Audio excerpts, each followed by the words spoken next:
DJ Moral Stories. தீபாவளிக்கு இன்னும் சில நாட்கள் தான் இருக்கு.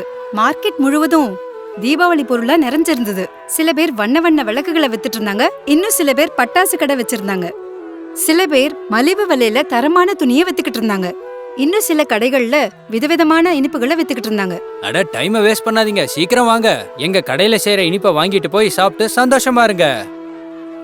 அண்ணே, எனக்கு 1 கிலோ காஜு கத்லி கொடுங்க. அப்படியே சோன் பப்படியோட 10 பாக்கெட் சேர்த்து கொடுங்க. அண்ணே, மிளகா வெடி இருந்தா கொடுங்க. நல்ல சத்தம் வரணும். டம்மி பட்டாசா கொடுத்துறாதீங்க. போன முறை இதே மாதிரி தான் வாங்கிட்டு போன பட்டாசுல பாதிக்கு மேல பட்டாசு வெடிக்கவே இல்ல. சார், அது வேற கடையா இருக்கும் சார். இங்க நம்பர் 1 குவாலிட்டி நல்லா இருக்கும் பாருங்க. 2ஆம் தர பீஸ் எல்லாம் இங்க விக்கிறது இல்ல. நான் கேரண்டி தரேன். பட்டாசு வெடிக்கலன்னா பணத்தை திரும்ப வாங்கிக்கங்க. ஏங்க 1000 வாங்கிக்கங்க. எத்தனை விதமான பட்டாசு இருக்கு பாருங்க. இந்த புஷ்வானத்தை பாருங்க, நல்லா கலர்ஃபுல்லா இருக்கும். அட்டகாசமா வெடிக்கிற பட்டாசு எல்லாம் தான் என்கிட்ட இருக்கு. விதவிதமா இருக்கு பாருங்க. ஒவ்வொரு கடையிலயும் நிறைய பேர் கூட்டம் கூட்டமா நின்னுக்கிட்டு இருந்தாங்க. தீபாவளி பெரிய பண்டிகை இல்லையா? எல்லாரும் புதுசு புதுசா ஏதாவது வாங்கிக்கிட்டு போகணும்னு நினைச்சாங்க. ஆனா தீபாவளினால பரபரப்பா இருந்த அந்த மார்க்கெட்ல ஒரு மூலையில தீனா தன் மனைவி கமலாவோட மண் விளக்கு வித்துட்டு இருந்தாரு. ரொம்ப குறைவான ஆட்கள் தான் அவங்க கடைக்கு வந்து போனாங்க. ஆட்கள் வந்ததுமே தீனா அப்புறம் கமலாவோட முகத்துல ஒரு சந்தோஷம் தெரிஞ்சது. அட, இவ்வளவு விலை அதிகமான விளக்க யார் வாங்குவாங்க? இது விலை அதிகமா? 10 ரூபாய்க்கு 10 தரேன்ல. இல்ல 5 ரூபாய்க்கு 10 கொடுங்க, வாங்கிக்கிறேன். ஐயா, இதை பண்றது எவ்வளவு கஷ்டம் தெரியுங்களா? அதுக்கு என்கிட்ட மொத்தமா வசூல் பண்ணலாம்னு பாக்குறியா? முடிஞ்சா கூட, இல்லன்னா விட்டுரு. பொழுது சாஞ்சு ராத்திரி நேரம் ஆயிடுச்சு. ஆனா நிறைய விளக்கு விற்க முடியல. 5 ரூபாய்க்கு 10 விளக்கு வித்தாங்கன்னா அவங்களுக்கு நஷ்டமாயிடும். அதனால இப்ப என்ன செய்யறதுன்னு தெரியாம யோசிச்சுக்கிட்டு இருந்தாங்க. வேற வழி இல்லாம 5 ரூபாய்க்கு 10 விளக்கு கொடுத்தாங்க. கமலா, அங்க கலர் கலரா புது புது லைட்டுங்க வரும்போது நம்ம விளக்க யார் வாங்குவாங்க? நம்ம உழைப்பை யாருமே மதிக்கிறது இல்ல. அதாங்க நானும் யோசிச்சுட்டு இருக்கேன். இன்னைக்கு எல்லாமே விலை ஏறி போச்சு. ஆனா ஏழையோட உழைப்புக்கு மதிப்பு குறைஞ்சுக்கிட்டே போகுது. எதுவும் மாறவே இல்ல. தீனா அப்புறம் கமலாவோட வாழ்க்கை ரொம்ப வறுமையில தான் போய்கிட்டு இருந்தது. மண்பண்டங்கள், தீபம், சிலைகள்லாம் வித்துக்கிட்டு அவங்க ரொம்ப கஷ்டப்பட்டு தான் தன் வாழ்க்கையை ஓட்டிக்கிட்டு இருந்தாங்க. அந்த வருமானத்துல அவங்களுக்கு ஒரு நாளைக்கு ஒரு வேளை சாப்பாடு தான் கிடைச்சது. சில சமயம் அதுவும் இல்ல. கமலா, இன்னைக்கு வயிறு ரொம்பவே வலிக்குது. அதனால நான் சாப்பிடல, நீயே சாப்பிட்டுரு. எத்தனை வருஷமா நீங்க என் கூட குடும்பம் நடத்திட்டு இருக்கீங்க. எனக்கு எல்லாம் தெரியும். நீங்க பொய் சொல்றீங்களா உண்மையை சொல்றீங்களான்னு. வாங்க, ஒரு சப்பாத்தியில பாதி நீங்க சாப்பிடுங்க, பாதியை நான் சாப்பிடுறேன். தீனாவும் கமலாவும் மாதா லக்ஷ்மியோட மிகப்பெரிய பக்தர்களா இருந்தாங்க. லக்ஷ்மியோட கிருபையால அவங்க சந்தோஷமா வாழ்ந்துகிட்டு இருந்தாங்க. பணத்தட்டுப்பாட அவங்க வாழ்க்கையில பெருசாவே நினைக்கல. ஆனா அவங்க வாழ்க்கையில மிகப்பெரிய குறைங்கிறது. கமலா, நீ மறுபடியும் அழ ஆரம்பிச்சிட்டியா? அட, நமக்கு குழந்தை பாக்கியாலன்னு விதியில எழுதியிருந்தா அதுக்கு நம்ம என்ன பண்ண முடியும்? நீ இன்னும் எத்தனை நாளைக்கு தான் இப்படியே அழுது வழிஞ்சுக்கிட்டே வருத்தத்தோட இருக்க போற? நான் என்னங்க பண்றது? அதான் உண்மைன்னு எனக்கும் புரியுதுங்க. எனக்கு இனிமே குழந்தையே பிறக்காது. ஆனா மறுபடியும் பக்கத்து வீட்டுக்காரங்களோட கிண்டலும் கேலியும். அவங்க என்ன பலன்னு சொல்றாங்க. அவங்க என்ன ரொம்பவே ஒதுக்குறாங்க. அட, அதை விட்டு தள்ளு கமலா, அழாத. அப்புறம் நானும் அழ ஆரம்பிச்சிருவேன். ஆனா ஒரு விஷயம் நான் கண்டிப்பா சொல்லுவேன். காலம் மாறிக்கிட்டே இருக்கு. ஒரு நாளைக்கு யானைனா இன்னொரு நாள் குதிரை. ஒரு நாளைக்கு நடந்து போற நிலைமை கூட வரும். ஒரு நாள் ராத்திரி கணவன் மனைவி 2 பேரும் தான் வீட்டுக்கு வந்துகிட்டு இருக்கும்போது அவங்க நடைபாதையில ஒரு சின்ன பொண்ணு அழுதுகிட்டு இருந்ததை பார்த்தாங்க. அவங்க 2 பேரும் அந்த குழந்தைகிட்ட போனாங்க. பாப்பா, நீ யாருமா? ராத்திரி நேரத்துல இங்க என்ன பண்ணிக்கிட்டு இருக்க? ஏன் இப்படி அழுதுகிட்டு இருக்க? உன்னோட அப்பா அம்மா எங்கம்மா? பசிக்குது அப்பா, எனக்கு பசிக்குது. ஏதாவது சாப்பிட கொடுங்க. என்னால பசி தாங்க முடியல. 2 நாளா நான் எதுவுமே சாப்பிடல, ஒண்ணுமே சாப்பிடல. இங்க பாருமா, அழாத. நீ என்ன சாப்பிடுறன்னு சொல்லு. சொல்லு, உனக்கு என்ன வேணும்? எது வேணா கொடுங்க, சாப்பிடுறேன். தீனு அப்புறம் கமலா கிட்ட அன்னைக்கு சம்பாதிச்ச 30 ரூபாய் தான் இருந்தது. அத வச்சு அவங்க மாவு வாங்கலாம்னு நினைச்சுக்கிட்டு இருந்தாங்க. ஏன்னா வீட்டுல சாப்பிட எதுவுமே இல்ல. ஆனா அந்த குழந்தையோட பசி கொடுமைய பார்த்ததும் அவங்க 2 பேரோட கண்களும் கலங்கிடுச்சு. இனிப்பு சாப்பிடுறியாமா? கொடுங்க, சாப்பிடுறேன். ஜிலேபி, எனக்கு ஜிலேபி கொடுங்கம்மா. சாப்பிட ஜிலேபி கொடுங்க. அம்மா அந்த வார்த்தையை கேட்டதுமே கமலாவோட இதயம் ரொம்ப வேகமா துடிக்க ஆரம்பிச்சிருச்சு. அந்த ஒரு வார்த்தைய கனவுல கூட யாரும் அவளை பார்த்து கூப்பிடுவாங்கன்னு எதிர்பார்க்கல. இப்போ நீ என்னன்னு கூப்பிட்ட? அம்மா அம்மா நான் கூப்பிட்ட. இன்னும் ஒரு தடவை கூப்பிடுமா? அம்மா. கமலாவும் தீனுவும் அந்த சின்ன குழந்தைக்கு அவளுக்கு பிடிச்ச ஜிலேபிய வாங்கி கொடுத்தாங்க. ஜிலேபி சாப்பிட்டதும் அந்த குழந்தை ரொம்ப சந்தோஷப்பட்டது. தீனு அந்த குழந்தைய பார்த்து அவ அப்பா அம்மாவை பத்தி கேட்டதும் அதுக்கு அவ சொன்னா, அவங்க 2 பேருமே இல்ல. உன் பேர் என்னம்மா? என் பேரா லக்ஷ்மி. அடேங்கப்பா, எவ்வளவு அழகான பேரை வச்சிருக்காங்க. உங்களுக்கு என்ன அந்த அளவுக்கு பிடிச்சு போயிடுச்சாம்மா? பாருங்க, எனக்குன்னு இந்த உலகத்துல யாருமே இல்ல. நீங்க என்ன உங்க வீட்டுக்கு கூட்டிட்டு போவீங்களா?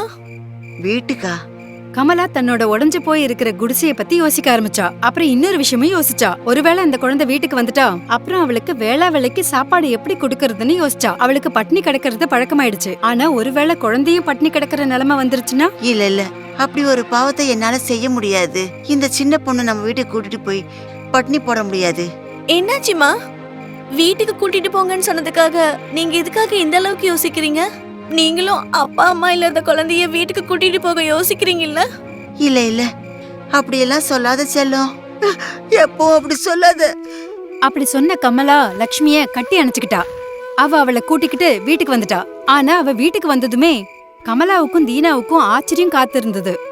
காலையில அவங்க சாப்பிட ஒரு அரிசி மணி கூட இல்ல. ஆனா இப்போ அங்க ஒரு மூட்டை மாவும் அரிசி மூட்டைகளும் இருந்தது. அட, இதெல்லாம் எப்படி நடந்துச்சு? இது பெரிய அதிசயம்தான் கமலா. அதான் எனக்கும் ஒன்னும் புரியலங்க. நம்ம வீட்டுக்கு அரிசியும் அப்புறம் கோதும்பாவும் இந்த மூட்டையெல்லாம் யார் கொண்டு வந்து வச்சிருப்பாங்க? பாருங்க, நாம் என்ன நினைச்சோம்னா நாம ஒரு நாள் கூட இந்த பொண்ணை பட்னி போடவே கூடாது. ஆனா இப்ப பாருங்க, லக்ஷ்மி அம்மா ஒரு மாசத்துக்கு தேவையான எல்லா பொருளையும் நமக்கு கொடுத்துருக்காங்க. லக்ஷ்மி அவங்க வீட்டுக்கு வந்ததுல இருந்து தீனா அப்புறம் கமலாவோட வாழ்க்கையில ஒரே ராத்திரியில மிகப்பெரிய மாற்றம் ஏற்பட்டது. அடுத்த நாள் இவங்க வச்சிருந்த எல்லா விளக்குமே வித்துருச்சு. இப்ப அவங்க கிட்ட முழுசா 4000 ரூபாய் இருக்கு. கமலா, நம்ம லக்ஷ்மி ரொம்ப அதிர்ஷ்டசாலி போல இருக்கு. அவ வந்ததுக்கு அப்புறம் பாரு நம்ம எவ்வளவு சம்பாரிச்சிருக்கோம். என்னங்க, நான் என்ன யோசிக்கிறேன்னா லக்ஷ்மியோட துணியெல்லாம் கிழிஞ்சு போச்சு. நாம அவளுக்கு இப்போ ஒரு புது Dress வாங்கி தரலாமா? ஒண்ணு இல்லம்மா, 2 வாங்கி தரலாம். ஒன்னு சிகப்பு, அப்புறம் இன்னொன்னு ஒரு வெள்ளை கலர். எனக்கு வெள்ளை கலர்னா ரொம்ப பிடிக்கும்பா. அப்படியா? சரிம்மா, ஒரு வெள்ளை கலரும் எடுத்துருவோம். அடுத்த நாள் கூட தீனாவோட எல்லா விளக்குகளும் வித்துருச்சு. இன்னைக்கு அவனோட வருமானம் முழுசா 6000 ரூபாய். தீனாவும் கமலாவும் அந்த பணத்தை வச்சுக்கிட்டு குடிசையோட கூரைய சரி பண்ணாங்க. ஏன்னா பிஞ்சு போன கூரையில இருந்து துளி துளியா தண்ணி சொட்டிக்கிட்டே இருந்தது. தீபாவளிக்கு ஒரு நாளைக்கு முன்னாடி நடந்த சம்பவம் இது. அதி பயங்கரமான மழை பெஞ்சுக்கிட்டு இருந்தது.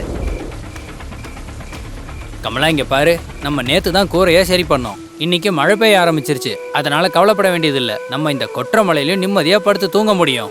என்னம்மா சொல்ற லக்ஷ்மி? ஆமாப்பா. தீனு அப்புறம் கமலாவோட வாழ்க்கையில இருந்த இருட்டு கொஞ்சம் கொஞ்சமா பிரகாசமா மாறிடுச்சு. ஆனா ராத்திரி நேரத்துல மீனுவும் கமலாவும் நல்லா தூங்கிட்டு இருந்த நேரத்துல திடீர்னு ஒரு கருநாகம் அவங்க வீட்டுக்குள்ள புகுந்துருச்சு. அப்புறம் தீனுவை கடிச்சிருச்சு. சில நிமிஷங்கள்ல தீனு இறந்துட்டாரு. கமலாவுக்கு அந்த விஷயத்த பத்தி எதுவுமே தெரியாது. நடுராத்திரியில யமராஜர் அங்க வந்தாரு. அவரு தீனுவை கூட்டிட்டு போக முயற்சி செஞ்சாரு. ஆனா எவ்வளவு முயற்சி செஞ்சும் கூட அவரால அவனை தூக்கிட்டு போக முடியல. ஏன்னா லக்ஷ்மி அவரோட கைய இறுக்கமா பிடிச்சுக்கிட்டு இருந்தா. அட, ஏன் என்னால இந்த ஆன்மாவை கொண்டு போக முடியல? இந்த குழந்தைகிட்ட இவ்வளவு சக்தி எங்கிருந்து வந்தது? இந்த யமராஜருக்கு சவால் விடுறாளே. யமராஜன் தன்னோட சக்தியையும் வடிவத்தையும் பெருசாக்கிட்டாரு. அப்படி இருந்தும் அவரால தீனுவை கூட்டிட்டு போக முடியல. இந்தம்மா பொண்ணு, நீ யாரு? யாரோ மாயவி மாறி இருக்க. அவ கைய விட்டுடு, அவன் நேரம் முடிஞ்சிருச்சு. ஆனா லக்ஷ்மி யமராஜனோட எந்த கேள்விக்கும் பதிலே சொல்லல. சிரிச்சபடி அவரை பாத்துக்கிட்டே இருந்தா. யமராஜரும் அந்த குழந்தையோட சிரிப்பை பார்த்து மயங்கிட்டாரு. ஆனா அவரு தன்னோட வேலையை செஞ்சாகணும்ல. அவர் இன்னும் தன்னோட சக்தியை பயன்படுத்தினாரு. அவர் தீனுவை தூக்கிக்கிட்டு எரும மாட்டு மேல படுக்க வச்சாரு. ஆனா லக்ஷ்மி அந்த எருமையோட வாலை பிடிச்சு இழுத்தா. எருமை தன்னோட மொத்த சக்தியும் பயன்படுத்தியும் கூட ஒரு அடி கூட முன்னாடி போக முடியல. அத பார்த்ததும் யமராஜருக்கு கோபம் வந்துருச்சு. இந்தம்மா பொண்ணு, என் சக்தியை நீ சோதிச்சு பார்க்காத. எங்களுக்கு இடையில நீ வராத. வந்தா பின் விளைவுகள் அதிகமா இருக்கும். ஆனா லக்ஷ்மி யமராஜர் சொன்ன வார்த்தையை கேட்காம சிரிச்சுக்கிட்டே இருந்தா. நீ சொன்னா கேட்க மாட்டேல்ல, இப்ப பாரு. யமராஜரோட கண்கள்ல இருந்து தீப்பிழம்பு பறக்க ஆரம்பிச்சிருச்சு. அது லக்ஷ்மி நோக்கி வந்தது. ஆனா லக்ஷ்மி அந்த நெருப்பு பிழம்புகளை பார்த்து சிரிச்சா. அப்புறம் அதை கையில பிடிச்சு பஸ்மமாக்கிட்டா. யமராஜர் அதை பார்த்ததும் அதிர்ச்சியும் ஆச்சரியமா ஆயிட்டாரு. அவர் புரிஞ்சுக்கிட்டாரு அது ஒன்னும் சாதாரண குழந்தை இல்லைன்னு. நீங்க யாரு?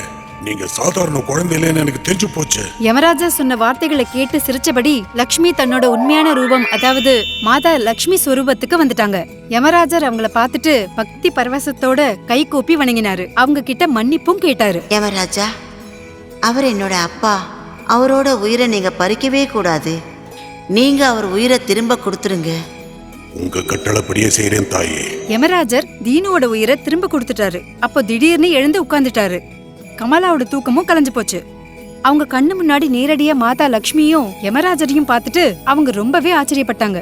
கொஞ்ச நேரத்திலேயே அவங்களுக்கு நடந்த சம்பவம் எல்லாமே புரிஞ்சு போச்சு. அம்மா, நீங்களே எங்க வீட்ல வந்து பொண்ணா வாழ்ந்துட்டு இருந்தீங்களா? என் உயிரையும் காப்பாத்துனீங்களா? நாங்க ரொம்ப புண்ணியம் பண்ணிருக்கோம்மா, எங்களை ஆசீர்வாதம் பண்ணுங்க. பாருங்க பசங்களா, எனக்கு உங்க சந்தோஷம்தான் முக்கியம். உங்கள மாதிரி பக்தர்கள் தான் எனக்கும் வேணும். அவங்க பட்டினி இருந்து மற்றவங்களோட பசியை போக்குறாங்கல்ல, மற்றவங்கள பத்தி யோசிக்கிறாங்க. நீங்க எல்லாரும் எப்படி இருக்கீங்களோ அப்படியே இருங்க. இந்த உலகத்துக்கு நீங்க ரொம்ப ரொம்ப தேவை. அதுக்கப்புறம் மாதா லக்ஷ்மியோட கண்கள்ல இருந்து ஒரு ஒளி வெளியில வந்தது. கமலாவோட வயிறை துளைச்சபடி அது உள்ள போச்சு. கமலா, இனிமே உன்னை யாரும் மலடின்னு சொல்ல மாட்டாங்க. நீ விரைவில் தாயாக போற. அது சொல்லிட்டு மாதா லக்ஷ்மியும் யமராஜரும் 2 பேருமே மாயமா மறைஞ்சிட்டாங்க.